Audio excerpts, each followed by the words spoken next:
About 50 years ago,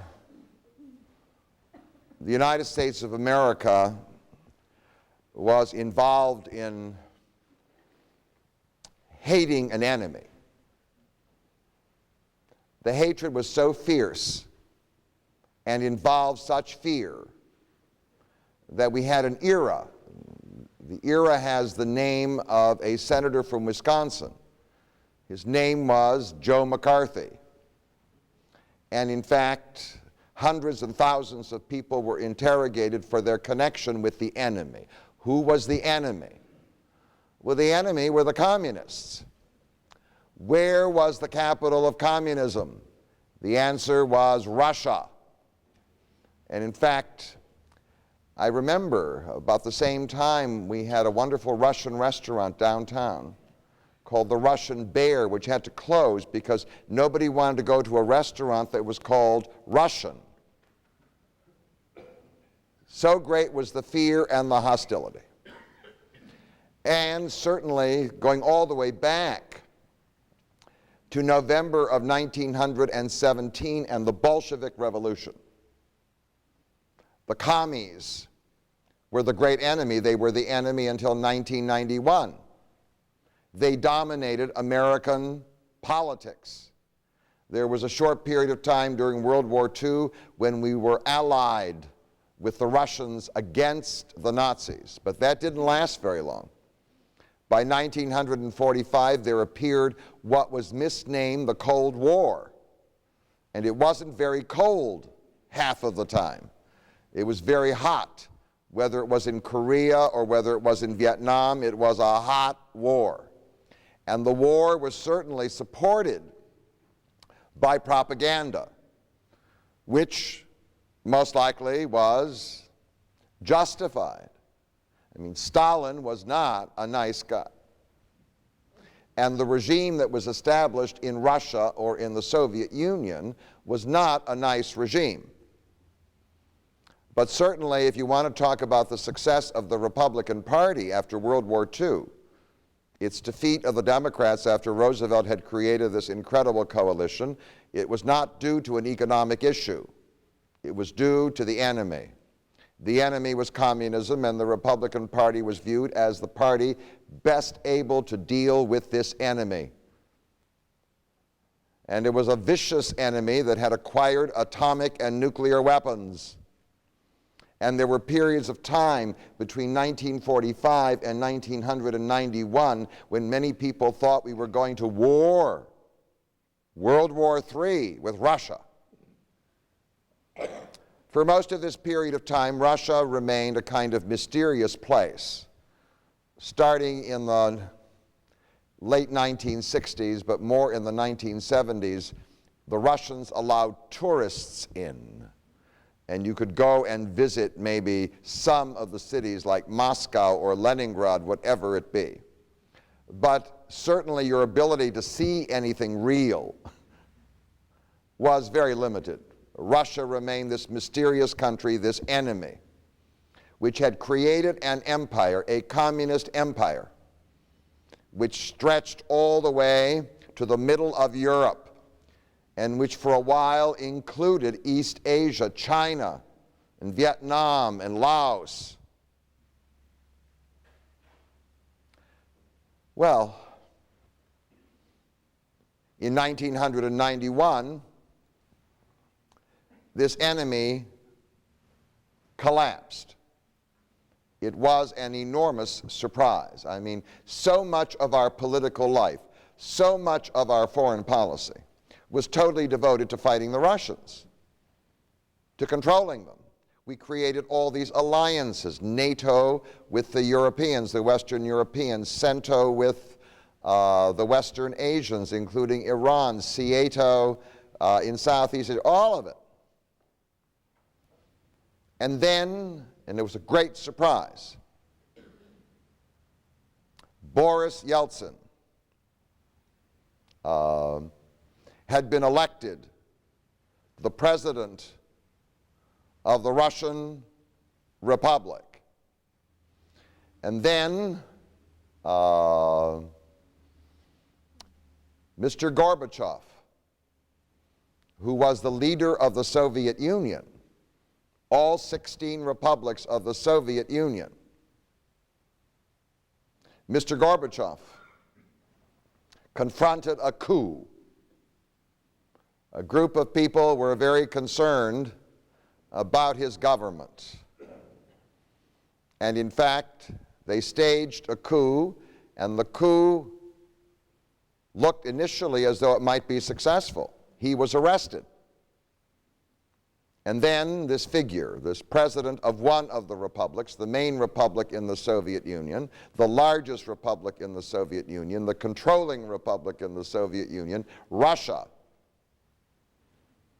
appears on the streets and defies the coup makers, major leaders of the army, and he mobilizes the people. It was simply imagined that if the army intervened, the leaders of the army and the party intervened, that indeed the coup would be successful. It was not. And then Boris Yeltsin, flushed with victory, went to talk to the leaders of the other republics in the Soviet Union in Minsk. And he told them in September of 1991 that the Soviet Union was dissolved. Some people thought, and maybe justifiably, that when he made the statement, he was drunk. No. And he was known to drink a lot. And so maybe the Soviet Union was dissolved by a fluke. He just got drunk that morning, and he said something he hadn't intended to say. Because nobody who came to that meeting in Minsk imagined that he would say that. He would say, we have to reconstruct this union, whatever else. No. He dissolved it. Now, why did the Soviet Union dissolve? I mean, why was it possible? How was it possible for Boris Yeltsin to take the Soviet Union? Another name for the Soviet Union, I'll give it to you, is the Russian Empire. In fact, the Russian Empire had existed before the communists took over. Most of these people had been conquered by the Russians and were part of the Russian Empire under the Tsars. So this empire had existed for a long time.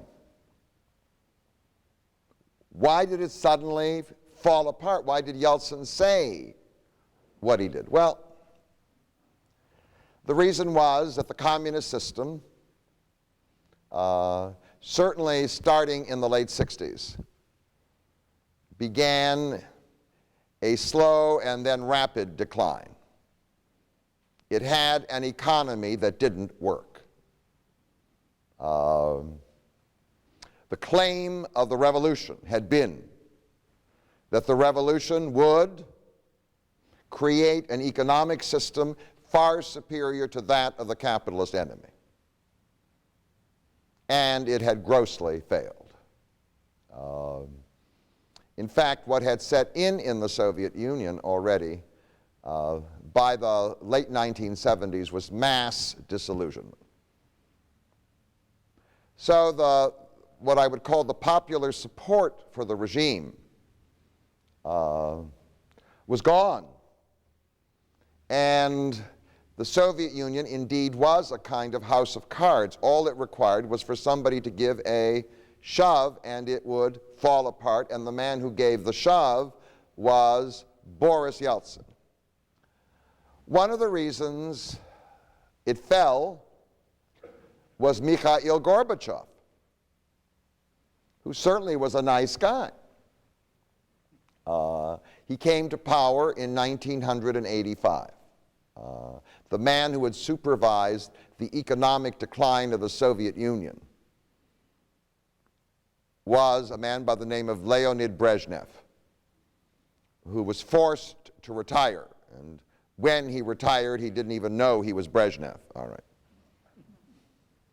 And then he was followed by a strong leader, a man that Putin knew because Putin worked for him. And people had great expectations that this man would be able to put things back in order because Brezhnev was simply incompetent. His name was Andropov. But he didn't have much of a chance to do anything because he died. And then they weren't quite sure what to do. So they chose an interim person who certainly didn't know where he was. His name was Chernenko. They used to always turn him around. They would say, no, no, no, no. The audience is this way, not that way. I mean, if you ever wanted to see the decay of a system, do you understand? The after decay of a system, all you had to do is look at Chernenko. So Chernenko couldn't last very long because it was very clear that if the Soviet Union was to continue, it needed some strong leadership. And all of that economic trouble was aggravated by something else. The compensation for economic success in Russia, and by the way, if you check the United States of America, it's a very strong compensation, is called national glory. Or we call it patriotism, or we call it nationalism. And what you say is, well, the economy isn't working too well. That's true. But I do want to tell you that I, as your leader, want to make this country great, strong and powerful and respected all over the world and feared by its enemies. Oh, well. And as I've pointed out on previous occasions, the primary motivation for human behavior is not money, it's family. And patriotism is an extension of family. Your family is your clan is your tribe is your nation, and ultimately, family pride is a high motivation. So the one thing that the Soviet government did do was to give the Russians a sense that they were among the strongest and most powerful nations in the world, even if you were living in a small apartment without a toilet. You were a member of a strong and powerful nation. And in fact, the Russian army was there. And there was a time, when you may remember, when it was the Russians who put Sputnik up there. They were the leaders, if you will, in technology and in military science and the Kalashnikov rifle and who knows what. And there was the empire, stretching from the middle of Europe to the Pacific Ocean.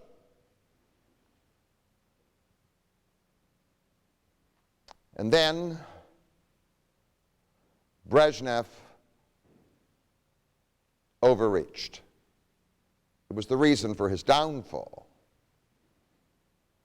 There was a rebellion in a satellite of the Soviet Union. The name of the country was Afghanistan. It had acquired a communist government. It's hard to imagine Afghanistan with a communist government, and with hundreds and thousands of secularists running around Kabul, but it was true. And that communist government had an internal argument. And somebody came to power who was communist, but not terribly friendly to Moscow. So, Brezhnev and his military decided, certainly with the declining economy, one of the ways to boost national morale was to produce a national military victory. And it seemed easy. You would send the massive Russian army into Afghanistan, and you would subdue the rebels, and you would restore your man to power. And you would say to the world, you see, we've added another country. Got it? So they went into Afghanistan, And it was a disaster, a total disaster. The Russians were stuck there for over 8 years with thousands and thousands and thousands of casualties. They didn't know what hit them. Ultimately, they triggered a response. It's called Muslim fundamentalism, which was supported by the United States of America, including the Taliban, to make sure the Russians would not take Afghanistan. I do want to tell you, if I had a choice between the Russian communists or the Taliban, got it? At least they didn't put bushel baskets over women's heads. I would have chosen the Russians. Anyway, it was a disaster, so disastrous that Russian mothers were running to Afghanistan to take their sons home. I don't remember those stories. It's like a Jewish mother story. No, they're all running. I mean, this is the Soviet system, the disciplined army. Do you understand the authoritarian state? When your mothers are running to the battlefield to rescue their sons, it's all over. They overreached. The economy of the country could not sustain the war. The cost of it was overwhelming. The casualties from the war undermined morale. Andropov tried to manage the war, but it couldn't be successful, and Chernenko didn't know a war was going on. So Gorbachev was put into power to rescue things. Well, he couldn't rescue the war in Afghanistan for the Russians. And he wasn't quite sure what to do with the economy.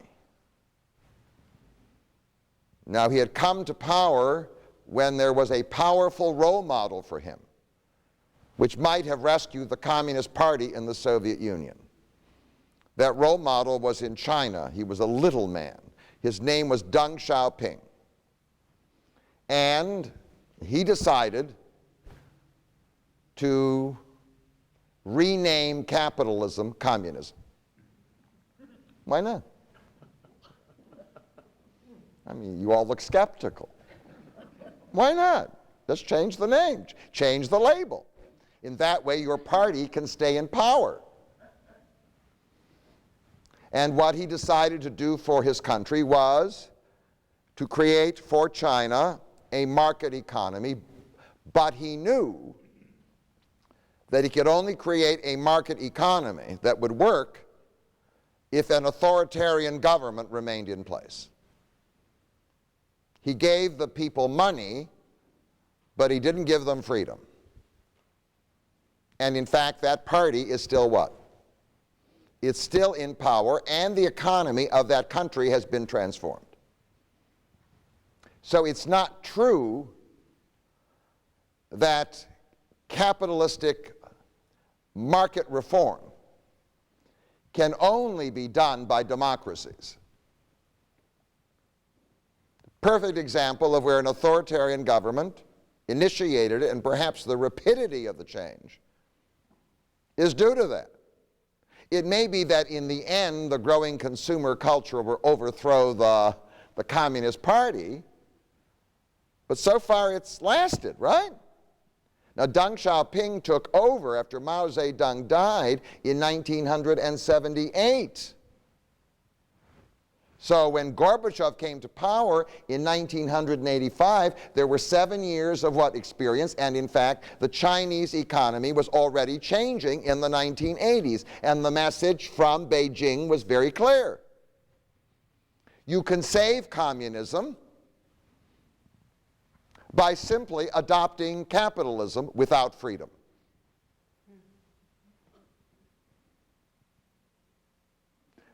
Gorbachev did the opposite. He gave the people freedom without changing the economy, assuming that if you give people the freedom, they on their own, all the energy is released, will produce the new economy. So starting in 1985, between 1985 and 1991, he gave the people more and more freedom. In fact, he allowed opposing political parties to be organized. He allowed newspapers and media to exist which were in opposition to the official government. By the time I got there, in 1986, and then back again in 1990, and by 1990 everybody had their mouth open. Well, nothing changed economically because he did not blow up the bureaucracy, the economic bureaucracy that kept the economy in chains. Deng Xiaoping did that. And he did that fairly successfully. A lot of it still remains, but he did that fairly successfully. So now that people are free and they're not getting money, what do? Our favorite activity, complain. Now you can open a what? You can open up a little radio station, complain. You can open up a newspaper, complain. You can make a rally, do you understand, in the central square, complain. By 1991, Russia was a sea of semi-free people who were continuously complaining. And in fact, he gave them the freedom, and once he gave them the freedom, it was impossible to discipline the masses in order to produce the kind of economic change you wanted. Was he a nice guy? Yes. Was he politically stupid? Yes. So everything was falling apart. And now that there was a certain element of freedom and the economy wasn't improving, then that triggered something that was to be the final thing. That's why Boris Yeltsin at Minsk finally said what he did, provided he wasn't drunk. Okay. The Soviet Union consists of the Russians, of the 280 million people in the Soviet Union. 149 million were Russian. The other people were not Russian. They had been conquered by the Russians even before the communists came to power. So let me give you their names. There were Ukrainians who didn't like the Russians.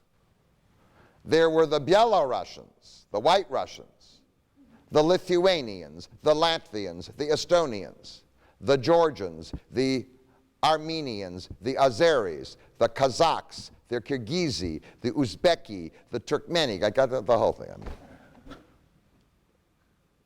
15 of those nations were so important, they were given a republic. The Soviet Union was theoretically a union of socialist, remember, Soviet Socialist Republics, USSR. It isn't just Russia. Don't say Russia. We are a union. You understand? The Latvians are so happy to be part of this union, the Lithuanian, whatever else it is. We're all together, joined by the revolution. Well, it was very clear that this government had lost not only the ability to solve economic problems, it had lost its intimidating power because it had granted what? Freedom. So why should any of these nations stay in the Soviet Union? So they started to rebel. The Armenians rebelled, the Georgians rebelled, and the most dramatic rebellion was that of Lithuania, which elected a non-communist or anti-communist president and said, we are no longer part of the Soviet Union. And now Gorbachev, this was just before he was overthrown, what did it for the army, is challenged. Do you send the Soviet or Russian army into Lithuania to suppress these people, huh? If you do, you are now reversing the one thing you gave the people, which is some level of freedom. And when Gorbachev balked, the army is saying, look, and then the leaders of the party say, look, you can't allow them to rebel and get away with it. They finally decided he had to go. So on his way to Yalta, they arrested him. And so the Soviet Union was disintegrating when Yeltsin arrived in Minsk. Was it possible to save? Yeltsin might have saved part of it. He might have persuaded the Ukrainians and the Belarusians, do you understand, to stay in there. But most of them were going to go where? Elsewhere. But they suddenly found out at Minsk there was no Soviet Union. Now there's only Russia. So what are the consequences of that? Let me try to explain the consequences. It's 1991. It's only 13 years ago. The first is that Russia stands alone. So now Estonia, Latvia, Lithuania, Belarus, the Ukraine, and Moldova are what? They're independent. And over here in Central Asia, Kazakhstan, Kyrgyzstan, whatever, they're all gone. Russia, which used to be 280 million people strong, now has only what? 149 million people. The United States of America at that time had around 260 million people. So the Soviet Union sort of matched the Americans, and now they're what? 149, and their birth rate is one of the lowest birth rates in the world. In fact, the population has declined to 145 million. And as I speak, it is still shrinking. The second consequence, however, was that there were about 30 million Russians who were now living outside of Russia. Because in conquering the empire, the Russians had gone to these other countries as what? Settlers, managers, whatever. Just like the English going to their empire. So in Kazakhstan,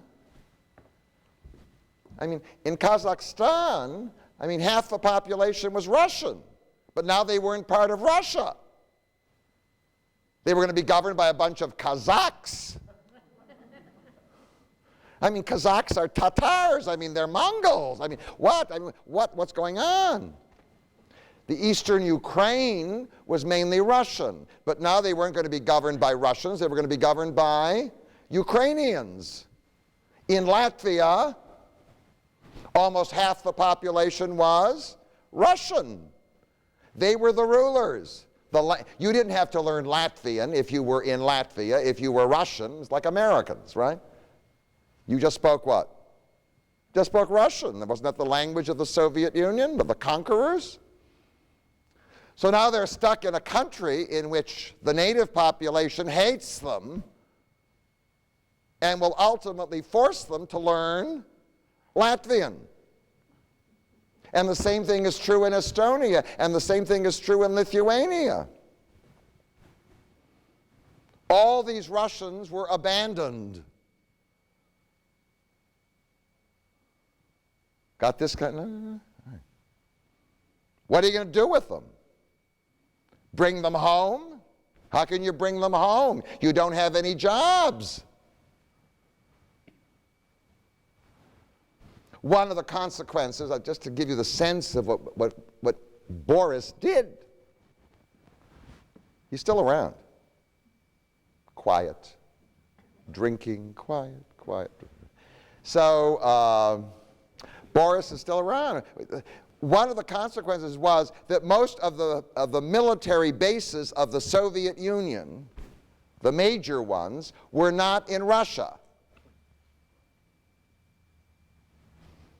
I mean, if you want to talk about the Russian fleet, the Russian fleet in the Arctic, I mean, you can't have a fleet in the Arctic. Even the dolphins go to Florida. I mean, it's too cold. I mean, you can't. I mean, the only warm water place is the Black Sea. And in the Black Sea is the peninsula called the Crimea, which I remember vividly from my childhood when Errol Flynn led the charge of the Light Brigade. Okay, so there's the Crimea. And in the Crimea is the major naval base of the Soviet Union. It's called Sevastopol. Or we say Sebastopol, whatever we call it. So there's Sevastopol. So now the major base of the Russian Navy belongs to the Ukraine. Did Boris think of the consequences? And not only that, the resources.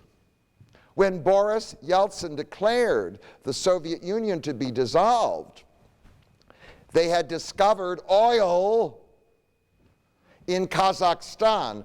Oil deposits so great, they may even be greater ultimately than the oil deposits in Saudi Arabia and Iraq. But now he's turned this country over to the who? The Kazakhs. What was he thinking? And since you have all those military bases there, you have all your soldiers and Navy personnel there. You now have to withdraw them. And you have to bring them home and give them a place to live and jobs with an economy that does not work.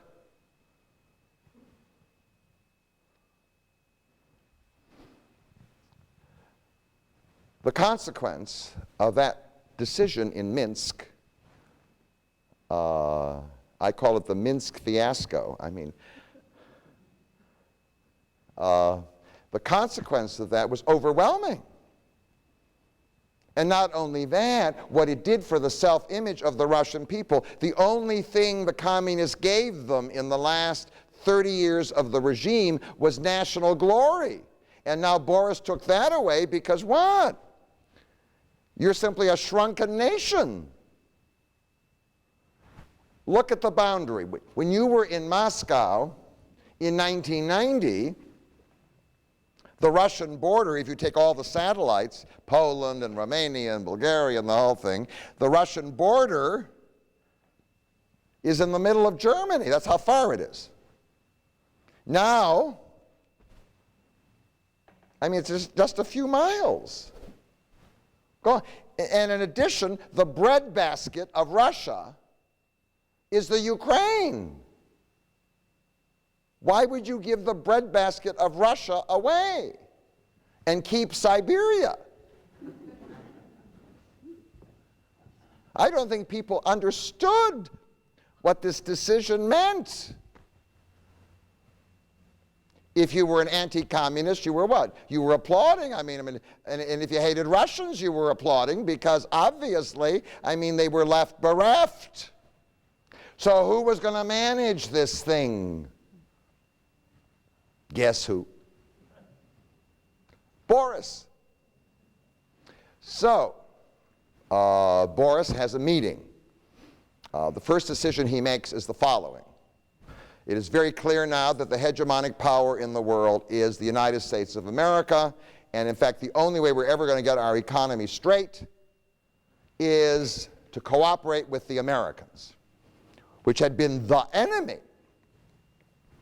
The representative of the United States of America is a college professor who was born and raised in Detroit. His name was Jeffrey Sachs. He's the son of Ted Sachs, who was a labor lawyer in Detroit. And so Jeffrey shows up. When he shows up for the meeting, Yeltsin has already made a decision. The decision is to change names. That's another problem. There's Leningrad, which used to be St. Petersburg. In World War II, there was a siege. Do you understand? In which several million people died. It was one of the most horrible sieges, and the Russian people bravely resisted the Nazis. It's called the Battle of Leningrad. So the name Leningrad, do you understand, sang with Russian patriotism. The first thing he decides to do is, well, we're through with the commies. We have outlawed the Communist Party and confiscated their assets. And we're not going to have commie names around anymore. So, no more Leningrad. We'll take back the old name that was used in Tsarist times, St. Petersburg. Or what are we talking about? So Jeffrey arrives. And Jeffrey gives a lecture. I wasn't there. I'm just imagining what the conversation was. So Jeffrey arrives and he gives Boris a lecture. He says, you can do two things. One, you can do what doesn't work. Lots of people give choices that way. You have a choice. You can choose what doesn't work. What doesn't work is to try to piddle at getting a market economy. Or you can do a cold shower. A cold shower is what? We go straight. That is, we plunge into the market economy. We privatize the state assets. We encourage foreign investment. We remove the state subsidies on rent, on food. What, do you understand? Got a cold shower here? Cold shower. Well, Boris said, that's what I want. I want a good economy. If that's the only one thing that'll work, cold shower it is. So he announces cold shower. And of course, I mean, with now you have to understand, there's cold shower, which means the old welfare support system will what? Not exist for you. In addition, we're going to privatize all state industries, and state industries that can't function on the market economy, well, will just what? They'll go, and in fact, all the people who work at them will be unemployed. But the booming dynamic economy will compensate for the whole thing. In addition, Gorbachev had already given them freedom to complain.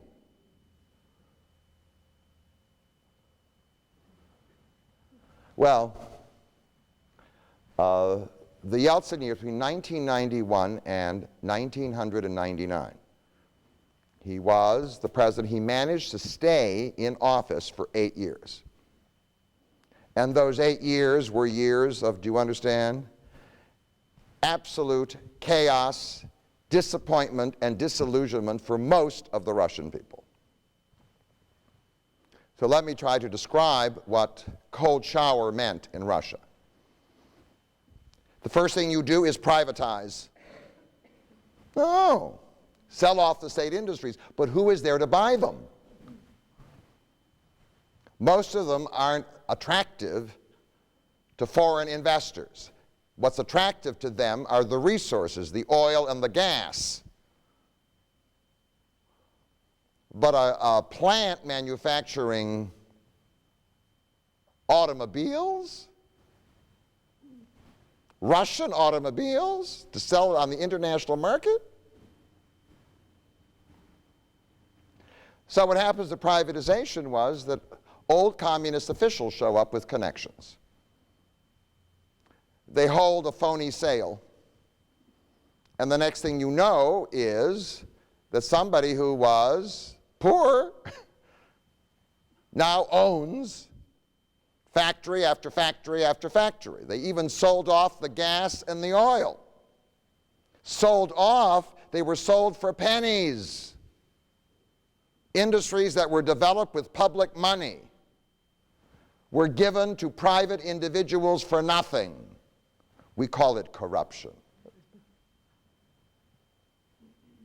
So what emerged suddenly in Russia within 2 years is a group of people.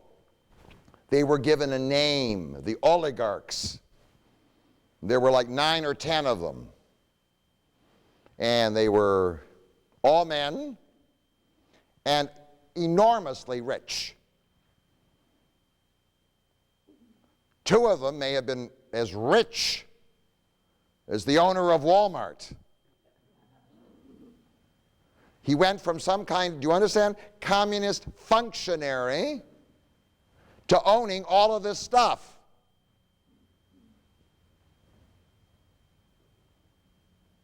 Was that fair?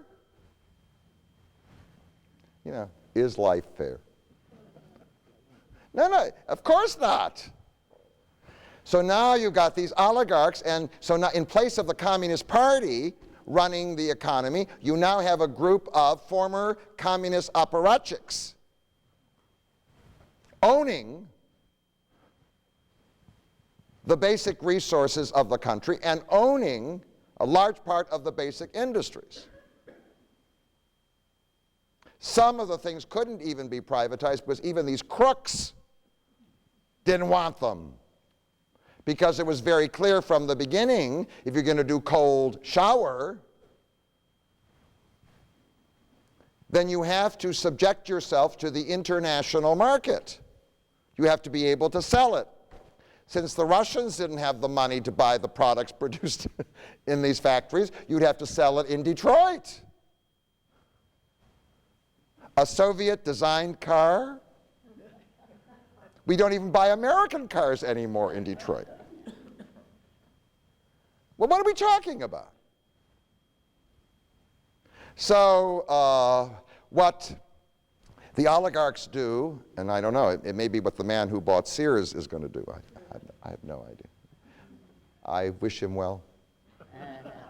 But no, what you do is you acquire something and then you scavenge it. You move the assets from it to another place, do you understand? So ultimately what many of these oligarchs did was that they developed a kind of varying portfolio. So now, yeah, well, I can take these assets and sell this off as junk. Of course, a lot of people get unemployed, but it's okay. Sell this off as junk. And then what I'll do is I'll buy a TV station, or I'll buy a radio station, or I'll buy a newspaper, or whatever else it is. I mean, this. So pretty soon there are private TV stations and radio stations owned by the oligarchs. Now, the one thing oligarchs do not like to do, and I'll mention it to you, I don't like to do it, but I do it, is pay taxes. Having privatized the economy. The Soviet economy never relied on taxes because people received low wages, but everything was subsidized. Now there's no revenue. You've given off all the assets of the country, do you understand? To these crooks. And you're not getting any money in. So now you have no money even to sustain whatever limited welfare system there is. You can't subsidize the food, you can't subsidize the rent. The only way the system worked before was that the government gave subsidies. And now, since you can't sell your goods, you import goods that you can't afford. So billions of dollars of goods are now arriving in Russia. Who can buy them? Oligarchs. And the people who work for them, right? So now, because the imbalance of imports to exports, the whole thing, you've got inflation. So now I'm a pensioner. The one thing I got from the communist government was a little pension, $60 a month. And with it, I can barely pay my rent. Now, I got $60. But now my $60 is worth $20. For the majority of the people in Russia, the change to the market economy in the 1990s meant that their income didn't go up, as it did in China, it went down.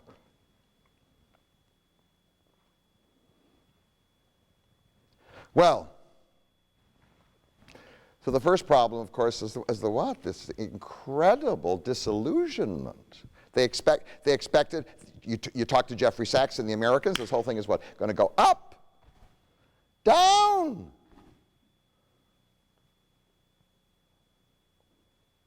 And simultaneous with it, of course, comes the humiliation. Because if you can't give people money, you give them glory. Glory. But let me tell you about glory under Yeltsin. After the 15 republics left the Soviet Union and Russia remained, Russia itself is a big country. It is still the largest territorial nation in the world, stretches all the way to the Pacific. Most of its territory is frozen. It consists of 89 provinces. I won't give you names. 89, they're like states. Instead of 50, there are what? There are 89. Each one has a governor, the whole thing. Of the 89, 17 belong to nationalities that are not Russian. They were never given a republic. They were simply given, do you understand, a province of Russia. But they were called autonomous provinces. So let me mention some of the 17 nations still stuck in Russia. There are on the Volga, the famous, at Kazan, the famous Tatars, who are the leftovers of the Mongols. But, there are the Bashkirs, and they're off here in the Urals somewhere. A lot of them are down in the Caucasus. There are the Cherkassi, sometimes known as the Circassians. They were great warriors in the Muslim world. They're Muslim. And the Cherkassi are in the Caucasus, and they fought the Russians tooth and nail and then were conquered. They don't want to be part of Russia. And next to them is a little people called the Ingush. And next to the Ingush are a small nation, but toughies. You see them all over Russia. They're very good business people. They're Muslim. They're called Chechens. So they have one of the, got it? They got one of the 89 provinces. It's an autonomous province. And with this whole thing falling apart, the Chechens decide, why do we want to stay in this union? If we're going to join a union, we'll call Washington.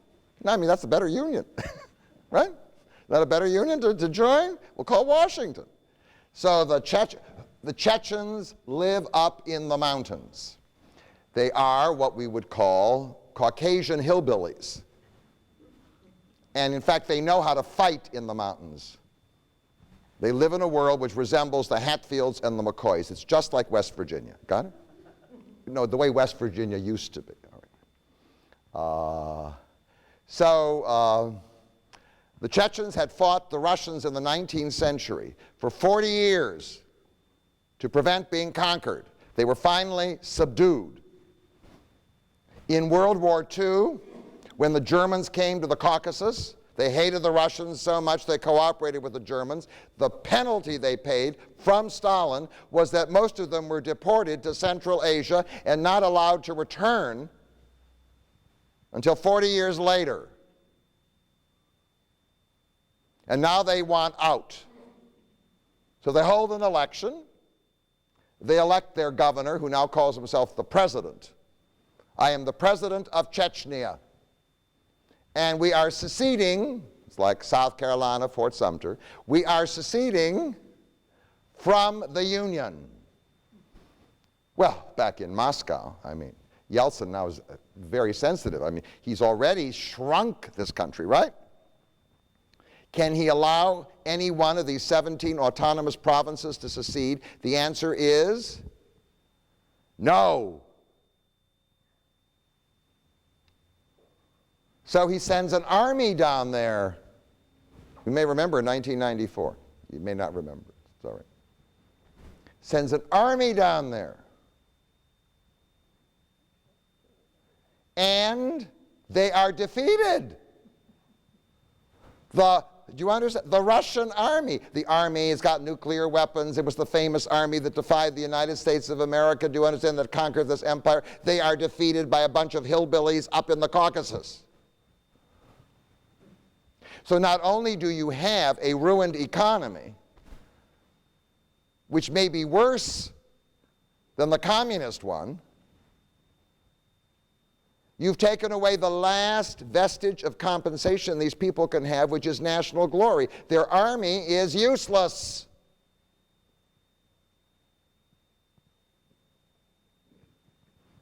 In fact, by 1998 and 1999, things got so bad that Russia declared it could not pay back or pay the interest on its loans. It wanted to cancel them. Cancel them. Who was going to lend money to them? Cancel them. In 1999, it was so bad, there were like 5 prime ministers. I don't know whether you remember. In the spring and summer of 1999, there were 5 prime ministers. So bad was the government that when Boris Yeltsin organized a free election to elect people to the parliament, his party was overwhelmingly rejected. In fact, because of the economic situation, the strongest party in the Russian parliament after the fall of the Soviet Union was the Communist Party. You can see that. I've traveled across Siberia. City after city have kept their statues of Lenin. They were supposed to tear them down, change the names, get the whole thing right. No! Why should they? And this parliament won't approve the prime ministers he chooses. It looks as though, what? This whole thing is going down the tubes. And for the United States of America, it's frightening because what is going to follow? I mean, is there going to be civil war? And then in August of 1999, so I just want to give you the setting for the rise of Putin. You got this setting? So it's like, they chose Putin. In August of 1999, Boris Yeltsin, having used up anybody who was known to the public, Primakov, Chernomyrdin, all of them, chooses somebody absolutely unknown to the public.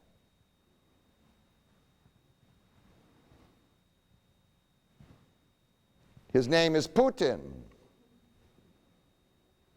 And all people know is that he is one of the leaders of Russian intelligence. And that he spent most of his career working for the KGB. The KGB was more than the FBI. Do you understand? They had prisons, torture chambers, working for the KGB. The political police. He had been born in like 1952. I can't imagine people being that young. He was born, no. Right? 1952. All right. Born in 1952, and he became a favorite of Andropov, who was in charge of the KGB for many years. In fact, he was assigned to East Germany, which was the most successful of all the Soviet satellites, where he learned German. He speaks German fluently. And where he was a very successful, understated, obedient bureaucrat of the KGB. The principle of the KGB was very simple since the economy didn't work. I'll give it to you. It's the same as the Communist Party in China. Law and order. Law and order. By the way, if you have money and no law and order, there's no point in having money. I mean, I see that often. I was just in Brazil. You can't wear your jewelry.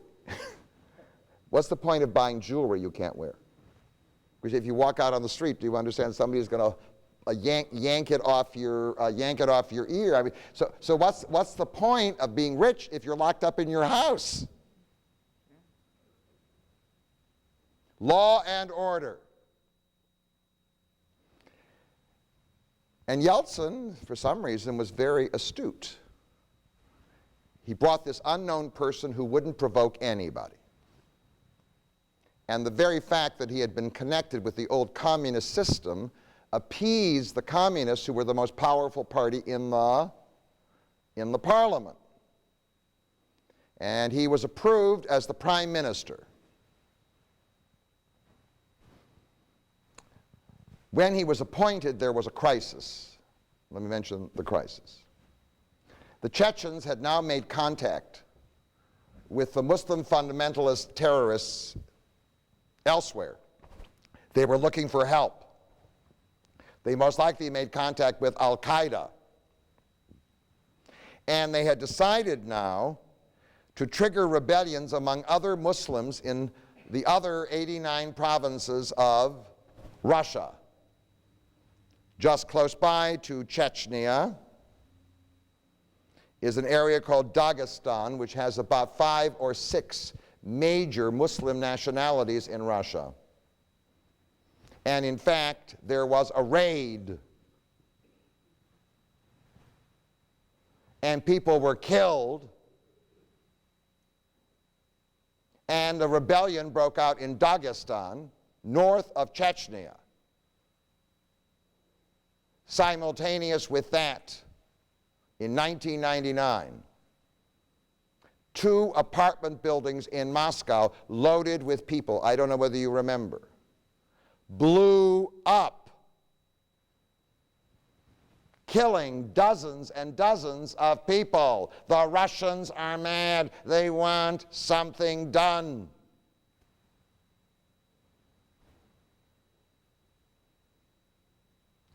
So Putin arrives in power. He is the prime minister until December, when Yeltsin pulls a fast one, because Yeltsin's second term as president will end in March of 2000. And then there'll be an election. And now the communists we're going to come back. This economy is falling apart, and there are other parties as well. Yeltsin outfoxes them. In December of 1999, he resigns. And he has the power as the president to choose an acting president who will be the president until the election. Whom does he choose? He chooses his prime minister, whose name is Putin. And Putin and Yeltsin, by the way, are very different. Yeltsin's very tall. Putin is what? Very short. Yeltsin is expansive in more than one. To be an organ and tissue donor, even if you've signed something, you must tell your family now so they can carry out your decision later. Call 1-800-355-SHARE for your free brochure. You know, he's expansive. Putin does karate. No. When you look at all the rulers of Russia, was there anybody who looked as though they did karate? Brezhnev, karate? He ate cream puffs. Khrushchev, karate? Stalin, karate? Lenin, karate? No! Fit, trim. and mysterious. Does not talk a lot. It's a KGB personality, by the way, right? You're always interrogating. They should talk. You what? You don't talk. Right. So, he appoints Putin as the acting president. So Putin has 4 months to be the president. And during those 4 months, he seals his election. What does he do? He sends the Russian army back to what? Chechnya. And he says, you better not come back to me with a defeat. He said it very softly because he never raises his what? Never raises his voice. All right? So they went down there and they did the conquest right. Before, the army went straight through to Grozny, the capital, and then they were assaulted by the enemy coming out of the mountains. This time they move very, very slowly. They go 2 miles, clear out the area around them. 2 more miles, clear out the area around them. 2 more miles, clear out the area. You got it? So they can't be stabbed in the back and surrounded. And they reach Grozny, the capital, and they take it, and they're terrible casualties. And Chechnya is now back in the hands of the Russians, and the Russian people cheer. This is a war against terrorism, isn't it? They had 2 huge apartment buildings blown up in Moscow. So when the election comes in March, he's already a what? He's heroic. And in fact, he is elected not by a large majority, but just to get a majority in some way, or even a decent plurality. Putin is now elected president of Russia. And now he has inherited a mess. Do you understand? If I describe this mess, feel the mess. The mess. Now he has a precedent which he's comfortable with and familiar with. It's not what Jeffrey Sachs said should be in Russia, and it's not what Gorbachev wanted for Russia. The model he's familiar with that guarantees law and order is called authoritarian government. Authoritarian government is modeled on a political unit called the family, which at one time, no longer, was governed by Papa and Mama. And what the purpose of government is to be Papa. Children do not elect their parents. Got the model? It's an old model. It's older than democracy. It's very old. Now, there were precedents in Russia, mainly for authoritarian government. It's not like it's what?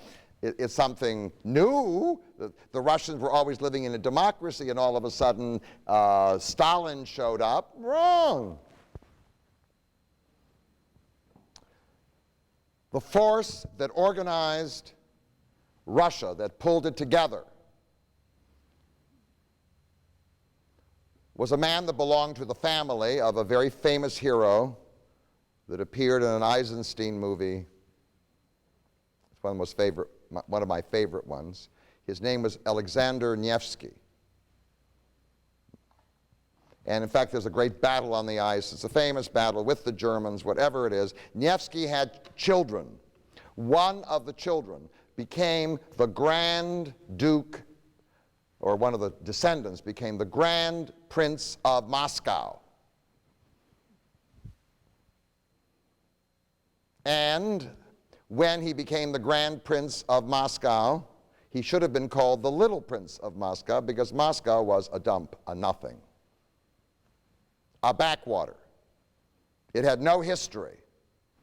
The great city of Russia, the capital of Russia in the first 3 centuries of Russia, in the 9th, 10th, and 11th century, was Kiev, which is now part of the Ukraine. But a change had occurred. A people had come out of Asia. They were called the Mongols. And the Mongols were governed by authoritarian government. The leader of a Mongol tribe was called the Khan, K-H-A-N. And ultimately, a man by the name of Chinggis Khan united all the Mongols. And he brought them, the great army, into Russia, and he conquered it.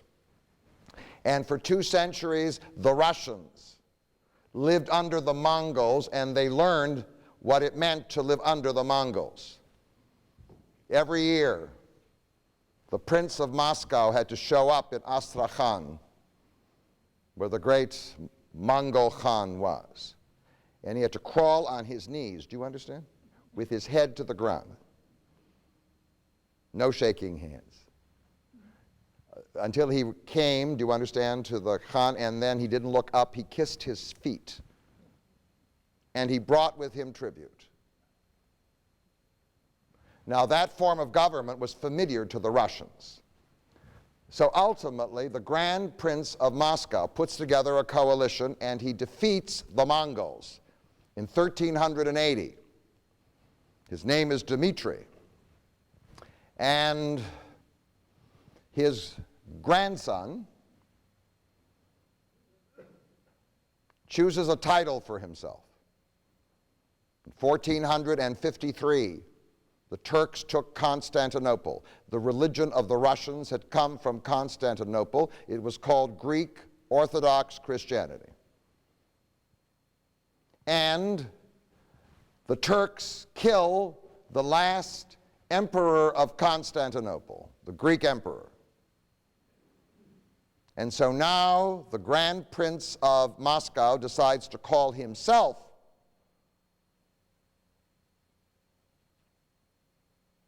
the emperor. The way you say emperor is Caesar. The way you say Caesar in Russian is Tsar. He is now Caesar. He is the replacement for the emperor who was in Constantinople. Moscow is now the third Rome. And like the emperor, he rules what? Absolutely, completely. There's no council, nothing.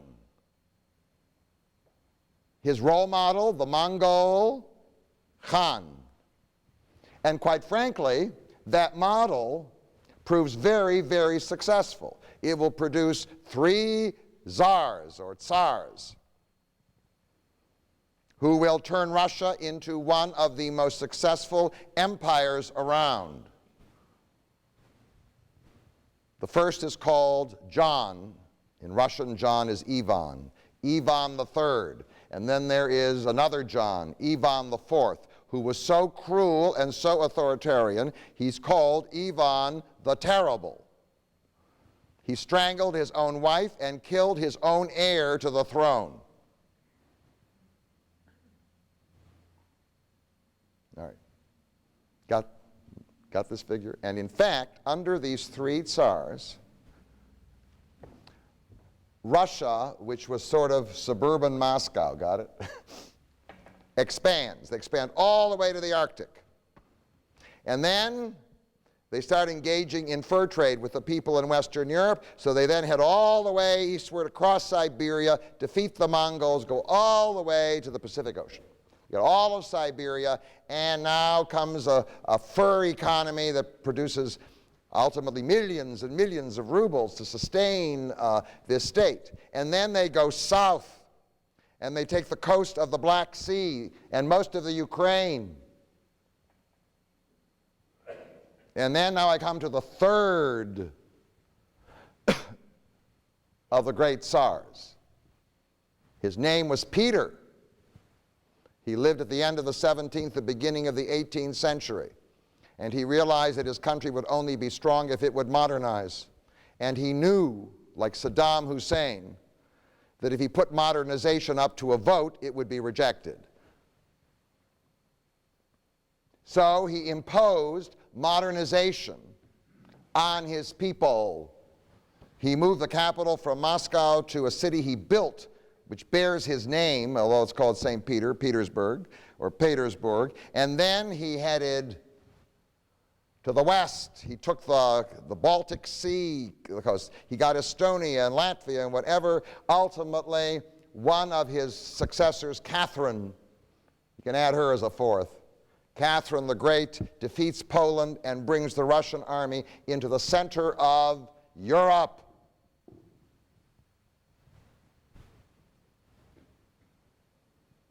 At the beginning of the 19th century, Russia becomes one of the great powers of the world.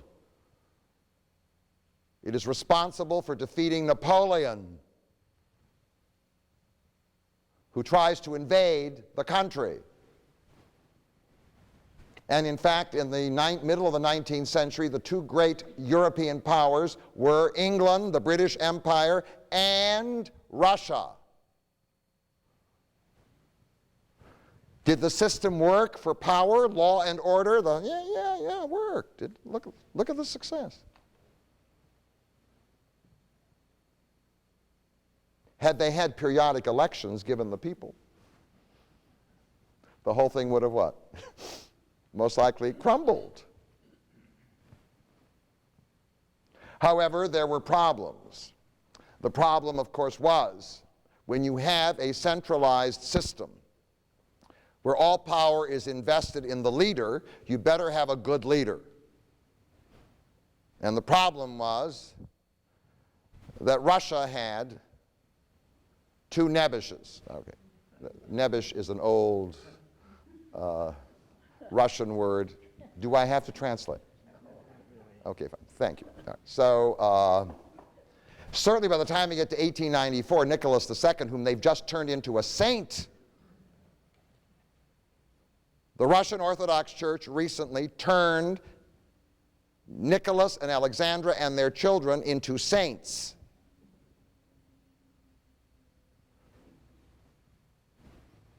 I mean, the second problem was that this authoritarian government was afraid to welcome capitalism into Russia because they felt that the arrival of capitalism would undermine the authoritarian government. And so they always, yes, come in, no, don't come in, whatever. So Russia never was adequately industrialized. And the economy had great poverty, which meant there was great dichotomy between the people at the top and the people at the bottom. And so by the end of the 19th century, there appeared revolutionaries. What more? There's a revolution. Now, Marxism says, democracy. But you're in Russia. The only form of government the Russians have ever known, do you understand, is authoritarian government. So now I'm going to just give you the name of the most powerful czar who ever ruled Russia. His name, Stalin. And he lived in the Kremlin. And he could have been Ivan the Terrible, whom he liked, by the way. He liked Ivan.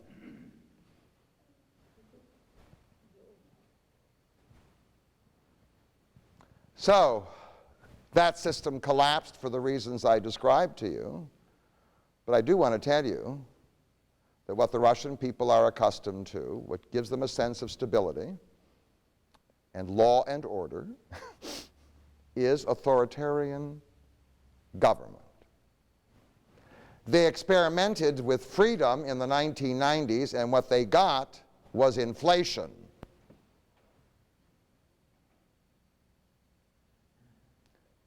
So now Mr. Putin arrives. Oh. Does he sense the opportunity? The first thing he gives the Russians is national glory. Does he do that? He takes care of the Chechens. The second thing he does, which is highly popular but controversial in the West, he says to the oligarchs,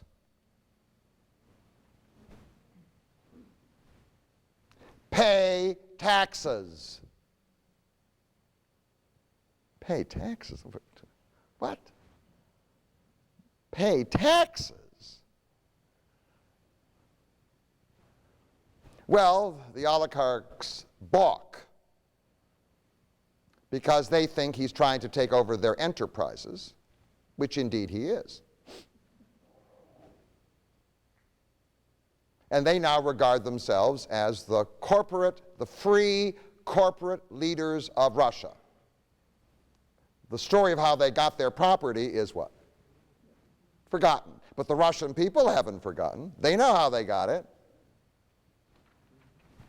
Not simply being the president of General Motors. They know how they got it. So he picks them one by one. A man by the name of Guzinski, who owns a TV station and a radio station, powerful station, that denounces Putin. He fixes him. The next thing you know, all you have to do is come after them with what? Taxes! Did they fail to pay their taxes? The answer is what? Yes, because nobody paid taxes. But you're not going to chase the little person. Don't chase them. You're going to chase him. So now Guzinski, Spain. He had enough money in a Swiss bank, you understand. In Spain, but he's not in Russia. Then he picks on Yeltsin's favorite, Boris Berezovsky. Oh, he calls it. And Boris and these oligarchs have become so arrogant, at least in the mind of Putin. They say nasty things about him, and they own what? A TV station and a radio station and the whole thing. Boris, pay taxes. Maybe we'll throw you in jail. Do you know where Boris is now? No. Well, he's in London. No, he's in London. I mean, he's not in jail. The point is he's not in what? He's not in Russia. Now he comes to the big one. It's 2003 by now. He's been president now for 3 years. He was elected in March of 2000. He's now what? Established his authority, defender of the national glory. He's taken care of Guzinski and Berezovsky. And now, the richest. He may be one of the richest people in the world. He hadn't been very rich 7 years before, but now he is very, very rich. He's a young man, handsome, brilliant.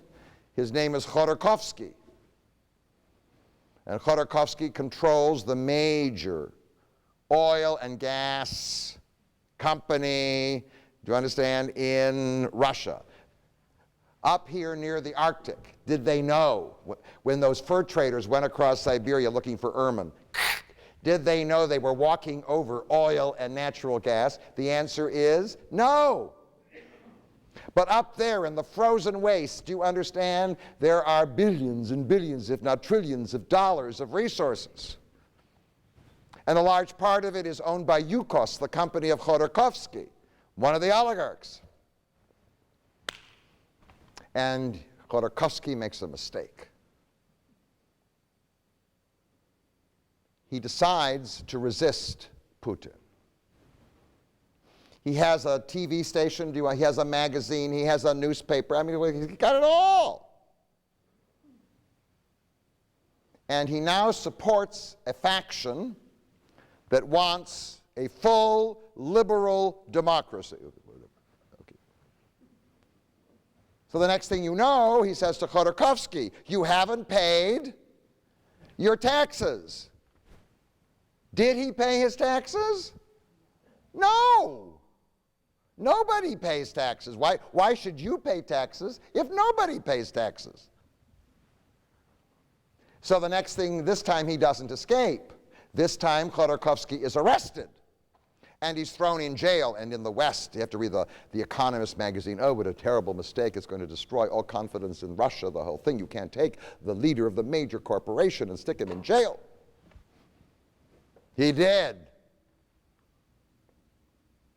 And in fact, he brings them out from time to time. There's a public trial now going on. And he stands in a cage. The defendant is in a cage. Not like Hollywood. He is in a cage. And there, one of the richest men in the world is staring out through the bars at you during the trial. Will he ever get out? Now, what is the message to the Russian people? Are they unhappy by this behavior on the part of their government? The answer is no. Get the crooks!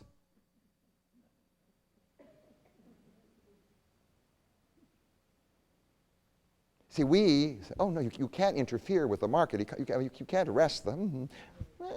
Okay. You can't arrest. Tell Stalin you can't arrest. Arrest!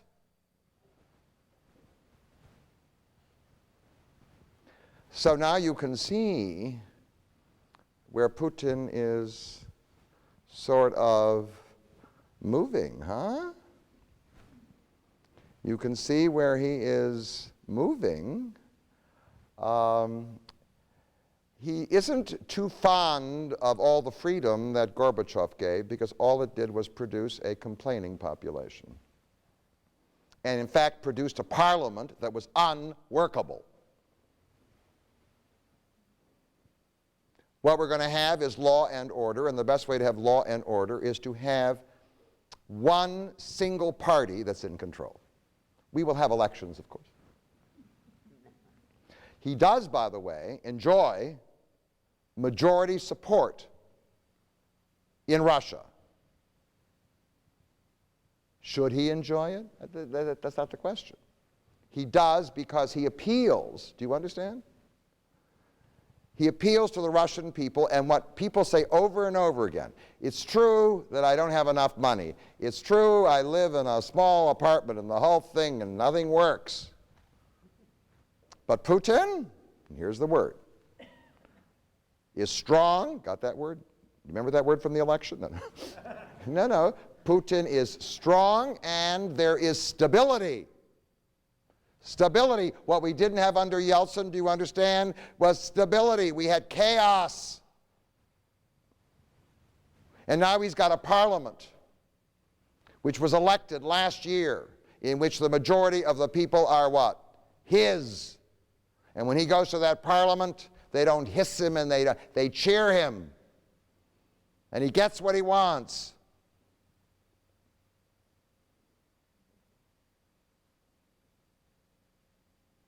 And then he ran into the problem. We'll break with that. The problem is that the Chechens aren't happy being under Russian control. And recently, you may remember in the summer, whatever, some Chechen terrorists, together with Ingush, who are next door, also Muslim, seize a school in Beslan. And in fact, when the whole thing is over, the mayhem is terrible. The kids and teachers and parents killed. And the question now arises, well, maybe this government isn't so what? I mean, why can't they prevent terrorism? Why can't they do this thing right?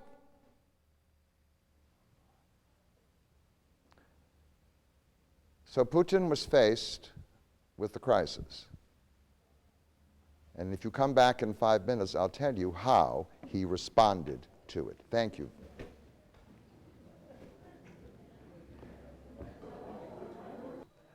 Let me pick up on the story of Putin. From 1991 to 1999,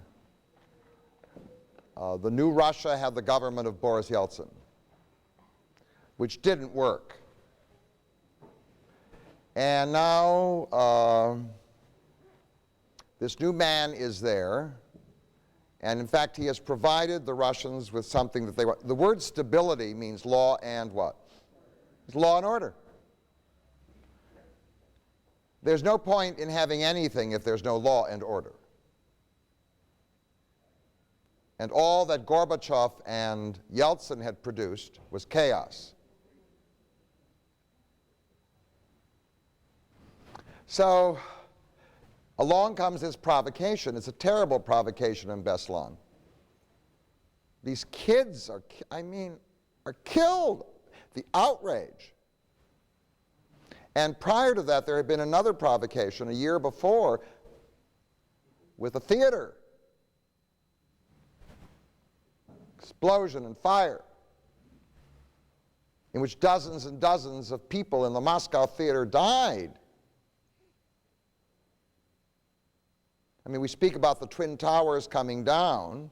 If you look at the number of casualties from terrorism in Russia produced by the Chechens, it may be greater than that of the United States of America. Now, one of the things he did is very interesting.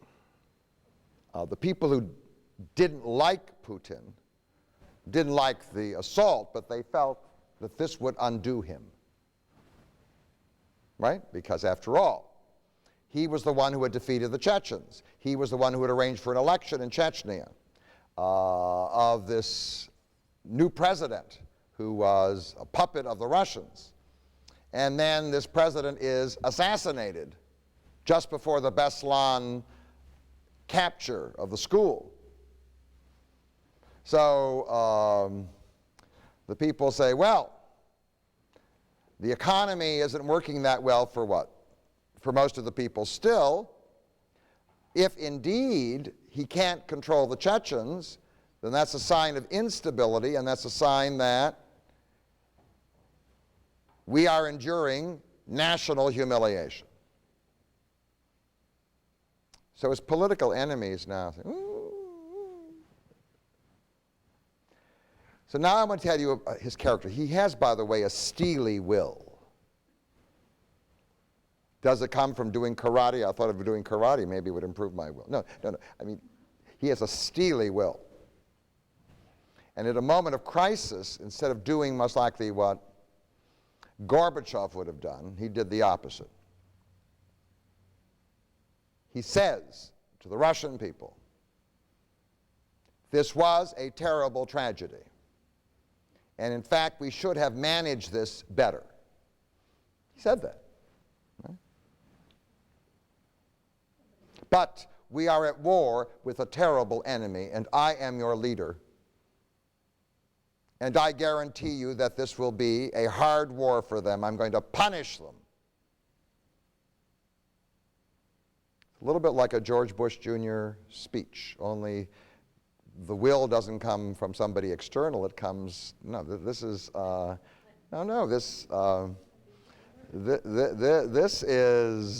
Putin.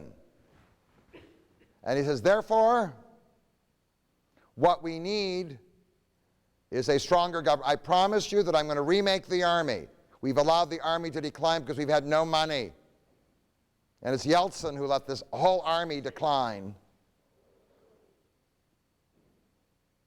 We're going to rebuild it with the best weapons.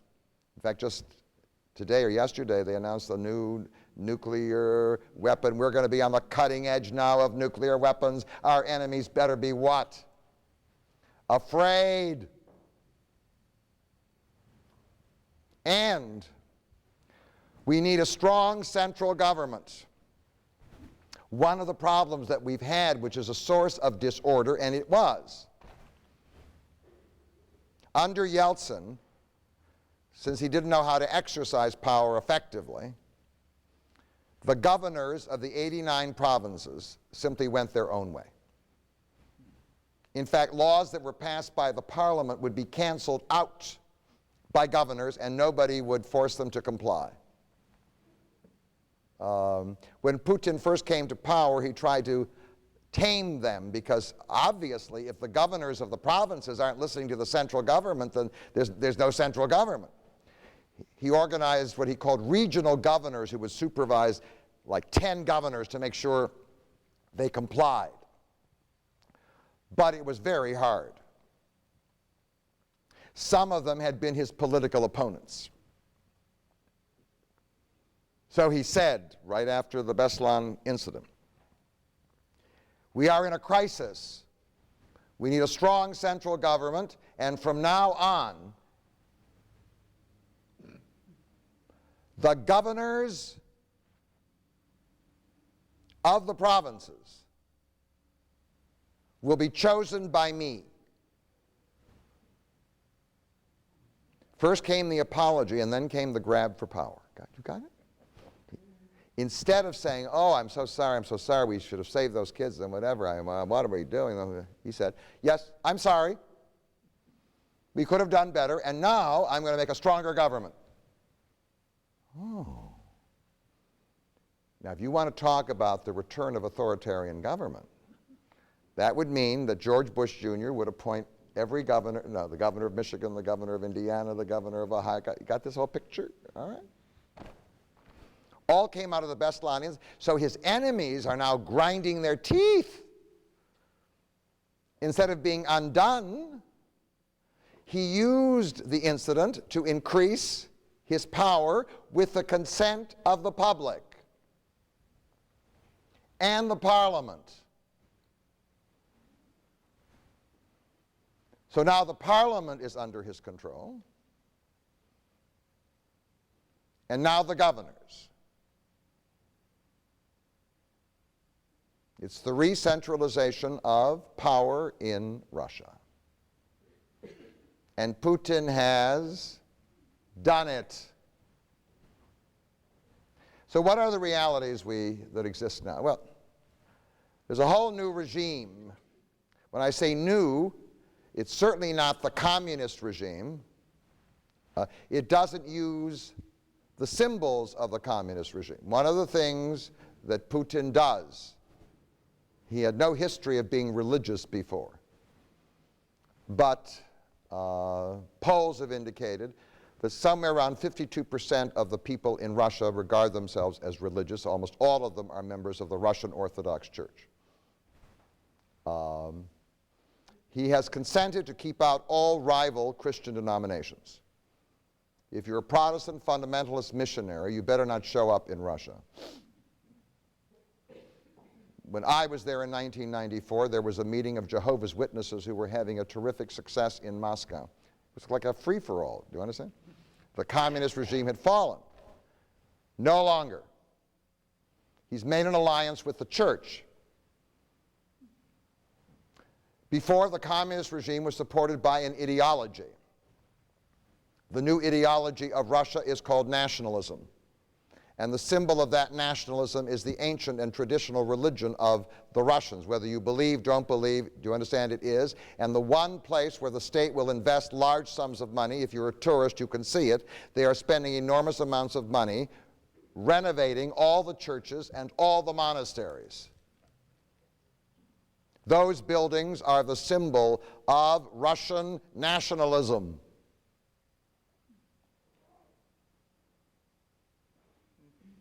So instead of communism, we have Russian nationalism again, and we have the symbols of the churches. Do you understand? They're whether used or not used, that's all part of the new regime. There's no doubt about it.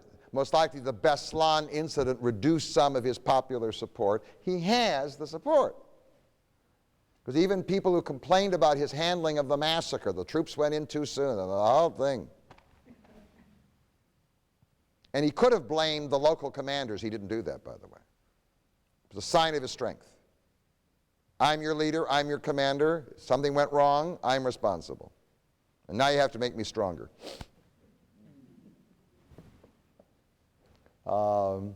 He is the only one around. I mean, people say that. Oh, they complain about this and they complain about that. But he's stability. He's strength and stability. He is Papa. Democracy is a very problematic form of government. It's the government where children elect the parents. Very problematic. That's not familiar to most people historically. So now the popular support, he has increasing power. He used Beslan to grab more power.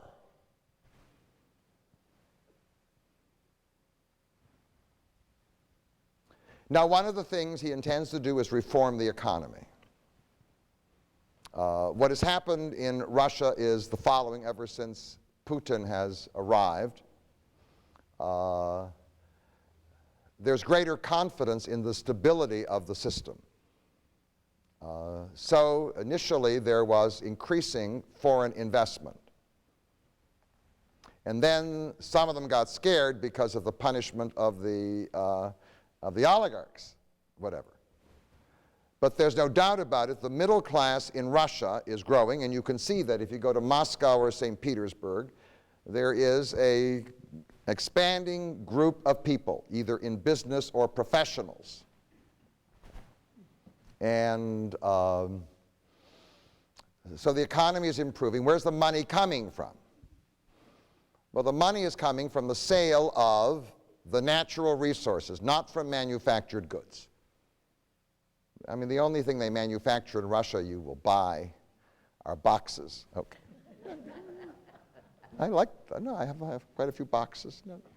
The Russian boxes, right? They're declining in quality now, but they're the Russian boxes. But they're loaded with oil and natural gas. In fact, Putin would like to get his hands on Khodorkovsky's company. And that money, which pours into Russia, do you understand, is a stimulus to the economy. But the other way he intends to get state revenue is to do something that was not done under the communists for obvious reasons, but which wasn't done under Boris Yeltsin. Collect taxes. And now they are developing in Russia the equivalent, the most hated group in the world, the IRS.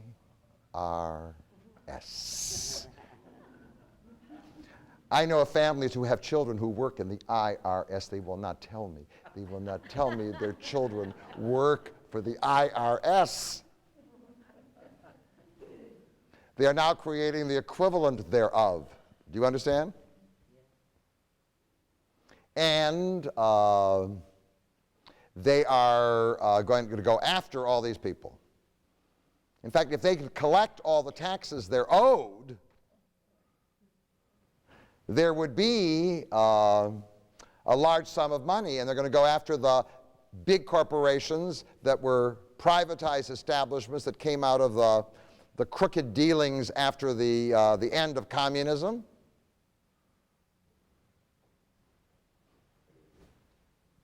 The oligarchs are punished. They're basically finished. Because the only oligarch who will survive is the oligarch who will cooperate with Putin.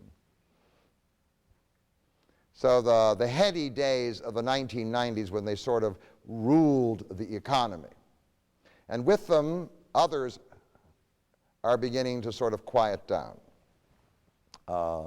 Let me talk about the Russian mafia.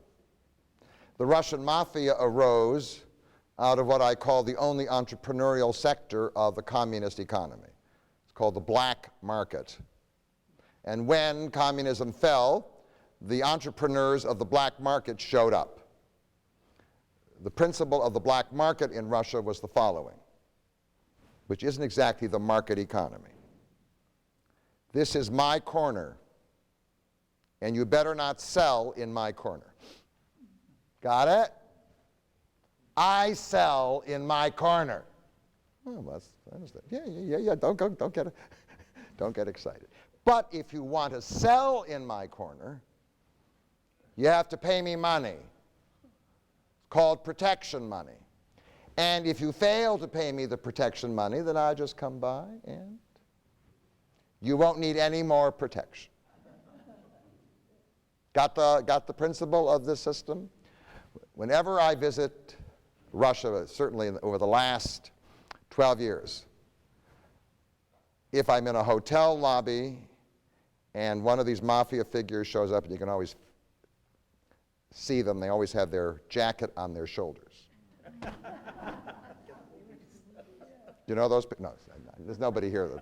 They always have their jacket on, and they're followed by thugs. And when those thugs say to me, get out of the way, I get out of the way. And when they say, get up from the seat, he wants to sit there, I get up from the seat. I don't argue at all. Well, I mean, there's a lot of crime built around what we call this, is it free enterprise? It's not a free enterprise system, it's a monopoly system with protection money. Well, actually, it exists, but in fact, it's quieting down because the authority of a state, do you understand? The intimidation power of a state is now, it's now there. It will never, never go away, but it's being what? It's being disciplined. One of the realities is the problem with Chechnya, which Putin will use and has used to his advantage. The reason why we need this strong government, do you understand? The reason why we need to limit some of your freedoms. Sound familiar? The reason why we need to limit some of your freedoms is because we are fighting a war against terrible terrorists. Look at what they do. They kill children. So the Chechen problem is part of now this political configuration called the war on terrorism. And it's a real war. I mean, there are. The Muslim terrorists are now not only after American targets, they're after Russian targets. Russia is the enemy. It's the enemy that refuses to allow this Muslim people, the Chechens and the other Muslim people of the Caucasus, to get their freedom. Now that would mean that there's now a natural alliance between the United States of America and Russia, wouldn't you? Both have this, right? The enemy of my enemy is my friend. So, this is the balancing act that Putin is now trying to play. The balancing act is, one, I will call George up and talk about our what? Our shared interest in fighting terrorism. Okay. And in fact, the incident at Beslan triggered the revival of an alliance that had started initially when the Twin Towers of the World Trade Center came down. So now we will what? Work together and we will cooperate together. And I don't doubt that that will happen. So that means that the American government has now acquired an ally in what is called the war against terrorism. On the other hand, he has to do a balancing act, because if he appears to be a satellite of the United States of America, which Yeltsin did, then he won't be able to give his people the one thing he can give them, which doesn't cost money, too much money. It's called national glory. After all, the Russians were accustomed to being the enemies of the United States of America. They were accustomed to being an equal power, equally as great. So he has to play the role ambivalently, which means there was now a very big battle going on. Estonia, Latvia, and Lithuania have chosen to be part of Europe. Europe is to be part of what we call the West, allied in some vague way with the United States of America. The Romanians have done that. So now there are 3 countries that used to be part of the Soviet Union that are independent but aren't part of NATO. They're in Europe. One is Belarus, which is governed by essentially a communist dictator. Nobody knows about this country. It has 10 million people. It's called White Russia. I suspect that for some of the people in this room, their ancestors came from, came from this area. It's not Russia, it's Belarus. And the ruler's name is Lukashenko, a former communist apparatchik who keeps the largest statue of Lenin I have ever seen in the middle of Minsk. So, what it means is